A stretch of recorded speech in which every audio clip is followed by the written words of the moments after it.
नमस्कार दोस्तों, एक नई वीडियो में आपका हार्दिक स्वागत है। तो दोस्तों, आज हम कक्षा 7 विषय हिंदी सत्र द्वितीय इकाई नंबर 3 सच्चा हीरा, हालांकि उनका साहित्यिक प्रकार कहानी है, उसकी आज समझ प्राप्त करने वाले हैं। तो दोस्तों, आपसे अनुरोध है कि शुरू से लेकर अंत तक इस वीडियो में जरूर बने रहिए।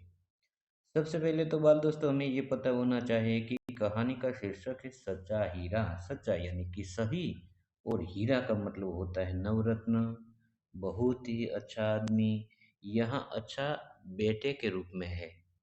तो यदि मान लो कि किसी का कोई बेटा हो तो हम कहते हैं कि ये तो मेरा हीरो है, यानी कि अच्छा आदमी है, अच्छा बेटा है, उस अर्थ में है।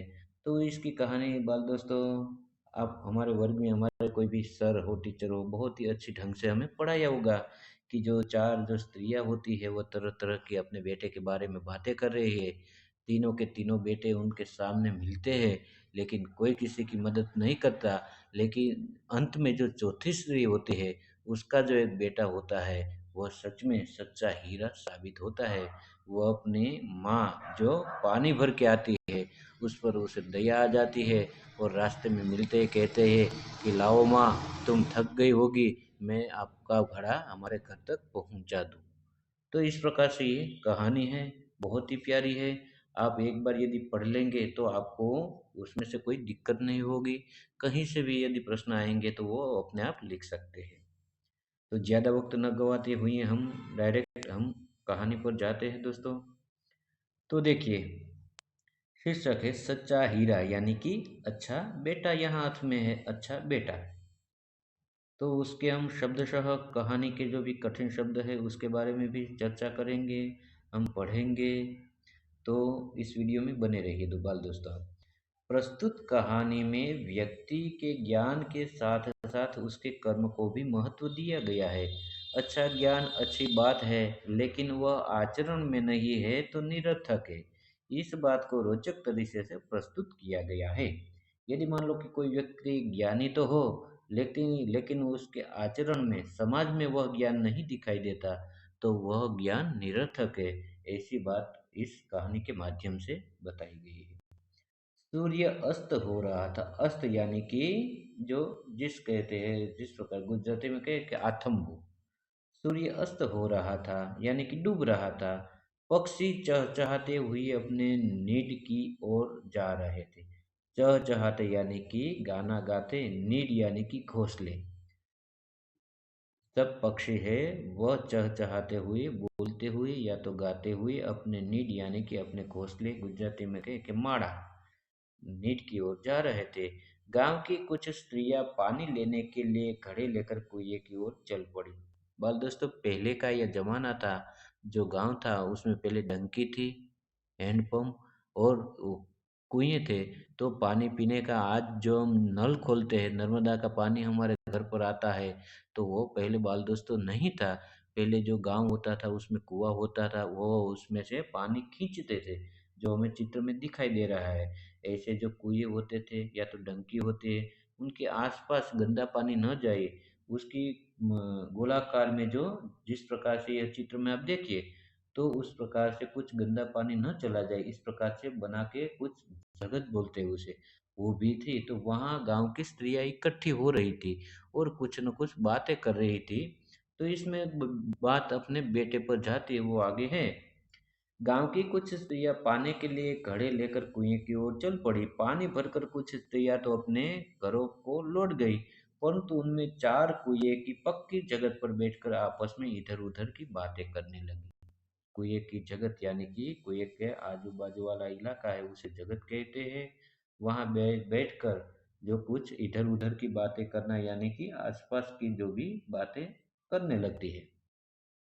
बातचीत बातचीत करते करते बात बेटों पर जा पहुंची। उनमें से एक की उम्र सबसे बड़ी लग रही थी।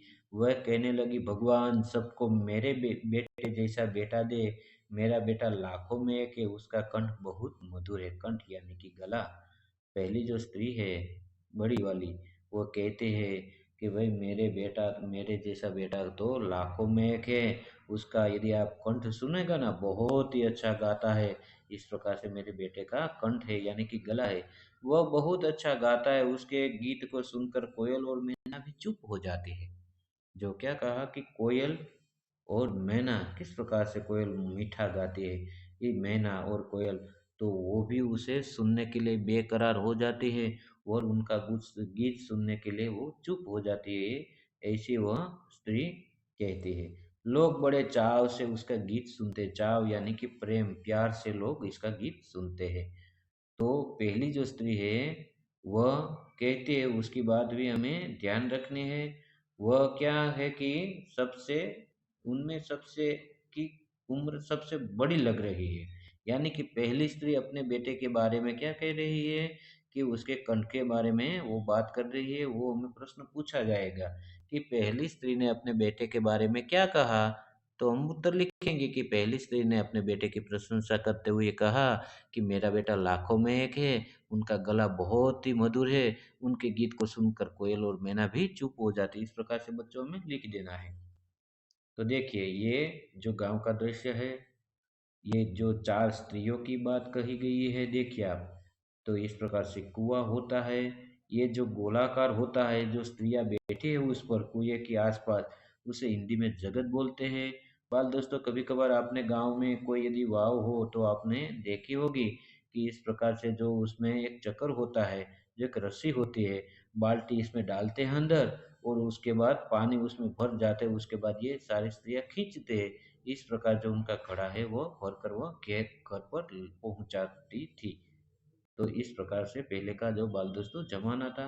आजकल तो ऐसा कहीं शायद देखने नहीं मिलता है। उसके बाद है, उसकी बात सुनकर दूसरी स्त्री का मन हुआ कि वह भी अपने बेटे की प्रशंसा करे। उसने पहली स्त्री से कहा, मेरे बेटे की बराबरी कोई नहीं कर सकता। वह बहुत ही शक्तिशाली और बहादुर है। वह बड़े बड़े बहादुरों को भी पछाड़ देता है, पछाड़ यानी कि हरा देता है। वह आधुनिक युग का भीम है। यह सब सुनकर तीसरी और भला कैसे चुप रहती। वह बोल उठी, मेरा बेटा साक्षात बृहस्पति का अवतार है। वह जो कुछ पढ़ता है एकदम याद कर लेता है। ऐसा लगता है मानो उसके कंठ में सरस्वती का निवास है। तो पहले स्त्री की बात तो आ गई। उसके बाद दूसरी जो स्त्री है, मेरे बेटे की बराबरी कोई नहीं कर सकता। वो बहुत ही शक्तिशाली है। वो बड़े बड़े को बहादुरों को पछाड़ देती है। वह आधुनिक युग का भीम है। वह बात वह बात कौन करता है? ये दूसरी स्त्री। दूसरी स्त्री देखिए आप, दूसरी स्त्री ने क्या कहा, मेरा बेटे की बराबरी कोई नहीं कर सकता। वह बहुत ही शक्तिशाली और बहादुर है। वो बड़े बड़े बहादुरों को भी पछाड़ देता है। वो आधुनिक युग का भीम है। तो यहाँ से लेके यहाँ जो उस दूसरी औरत ने कहा, पहली स्त्री ने तो कहा कि कंठ मधुर है, गाता बहुत है। दूसरी स्त्री ने कहा कि मेरा बेटा तो बहुत ही शक्तिशाली है, भीम जैसा। वो बड़े बड़े बहादुरों को पछाड़ देता है। यह सब सुनकर तीसरी औरत भला कैसे चुप रहती। वह बोल उठी, मेरा बेटा साक्षात बृहस्पति यानी कि गुरु गुरु का अवतार है। वो जो कुछ पढ़ता है एकदम याद कर लेता है। ऐसा लगता है वो मानो उसके कंठ में सरस्वती का निवास है। तो पहले स्त्री, दूसरी स्त्री और तीसरी स्त्री की तीनों की बात ये आ गई। उसमें बाल दोस्तों हमें याद रखना है कि पहले स्त्री ने अपने बेटे के बारे में, उसके कंठ के बारे में कहा। दूसरी स्त्री ने उसके बेटे के शक्तिशाली के बारे में कहा। और तीसरी स्त्री है, उसने अपने बेटे के बारे में क्या कहा, तो कि उसका कंठ बहुत ही अच्छा है, एक बार सुन लेता है वह, उन्हें आजीवन याद रह जाता है। उसके बाद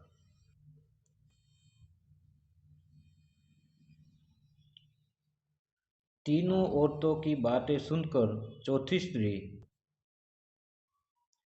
तीनों औरतों की बातें सुनकर चौथी स्त्री चुप बैठी। ये जो चौथी स्त्री है ये नायिका है। जो अच्छा, जो उनका सच्चा बेटा है, सच्चा हीरा है, ये चौथी स्त्री का है।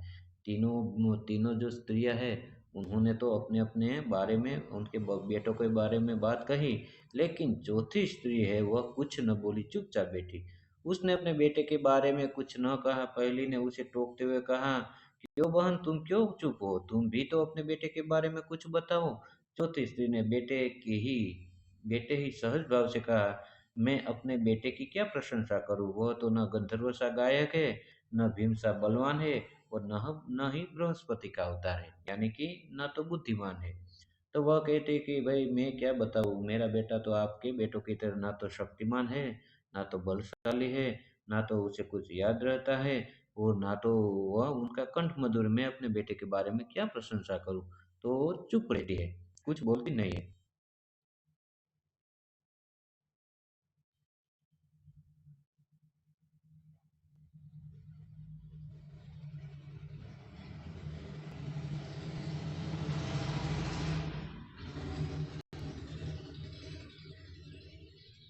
उसके बाद सॉरी बाल दोस्तों, उसके बाद है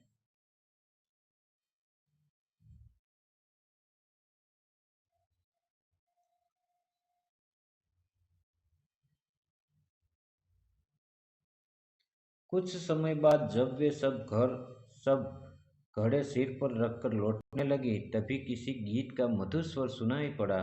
सुनकर पहली स्त्री बोली, सुनो, मेरा हीरा गा रहा है, तुम लोगों ने सुना है? उसका कंठ कितना मधुर है। वह लड़का गीत गाता हुआ उसी रास्ते से निकल गया। उसने अपनी माँ की ओर कोई ध्यान नहीं दिया। इतने में दूसरी स्त्री का बेटा इधर से आता दिखाई दिया। दूसरी स्त्री ने देखकर गर्व से बोली, देखो, वो मेरा लाडला बेटा आ रहा है। शक्ति और सामर्थ्य में इसकी बराबरी कौन कर सकते हैं? वह यह कह रही थी कि उसका बेटा भी उसकी ओर ध्यान दिए बिना ही निकल गया। दोनों स्त्रियां हैं। वह कहते कि देखो, ये मेरा बेटा आ रहा है, लेकिन वह अपनी माँ की ओर देखे बिना ही चले जाता है। उसको उसकी माँ की जो पीड़ा है, दुख दर्द है, वह सुनाई नहीं दिया, यानी कि उसको दया नहीं आई उस पर। वे कुछ आगे ही बढ़े तो एकाएक तीसरी स्त्री का बेटा उधर से संस्कृत के श्लोकों का पाठ करता हुआ निकला। उसके उच्चारण से ऐसा लग रहा था मानो उसके कंठ में साक्षात सरस्वती विराजमान हो। तीसरी स्त्री ने गदगद स्वर में कहा, देखो, यही मेरी गोद का हीरा, इसे कौन बृहस्पति का अवतार नहीं कहेगा? परंतु उसका बेटा भी माँ की ओर देखे बिना बढ़ गया। जो तीनों स्त्रियां बोल रही थी, अपने अपने बेटे के बारे में प्रशंसा कर रही थी, तीनों के तीनों बेटे जो सामने मिले, लेकिन उसके माँ की मदद किसी ने नहीं की। किसी ने नहीं सोचा कि उसकी माँ थक गई होगी, उसके सर पर बोझ है, घड़ा घड़ा है पानी का, वो थक गई होगी। उसके बाद का दृश्य देखिए।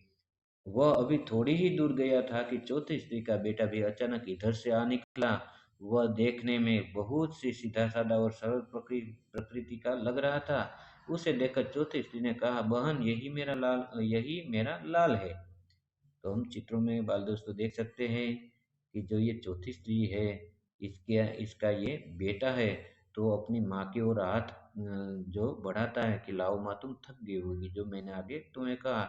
ये सारी बातें है, वो आखिर में देखिए एक वृद्ध महिला लकड़ी के सहारे आ रही है। वो सारी बात सुन रही थी उनकी चारों स्त्रियों की। तो आखिर में वो भी अपना कुछ कहती हुआ आगे आएगा। चौथी स्त्री ने उसके बारे में बता ही रही थी कि उसका बेटा पास पहुंचा। अपनी माँ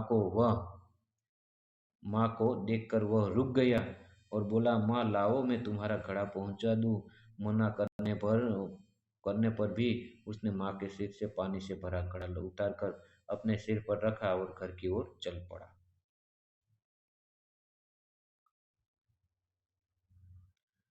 तीनों औरतों तीनों औरतें बड़े ही आश्चर्य से चौथी स्त्री के बेटे को देखती रही। एक वृद्ध महिला जो बहुत देर से इन औरतों के पीछे चलती हुई उनकी बातें सुन रही थी, पास आकर बोली, देखती क्या हो, यही सच्चा हीरा है।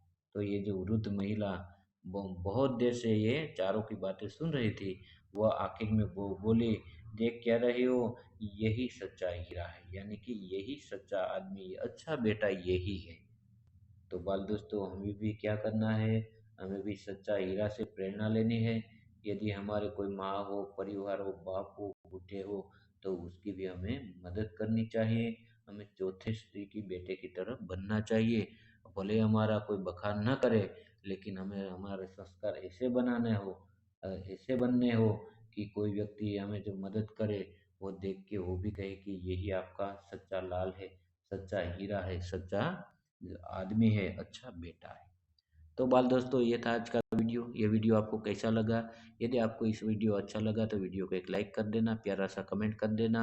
और हाँ बाल दोस्तों, अभी तक आपने मेरे इस यूट्यूब चैनल को सब्सक्राइब नहीं किया तो प्लीज़ एक बार सब्सक्राइब भी ज़रूर कर देना।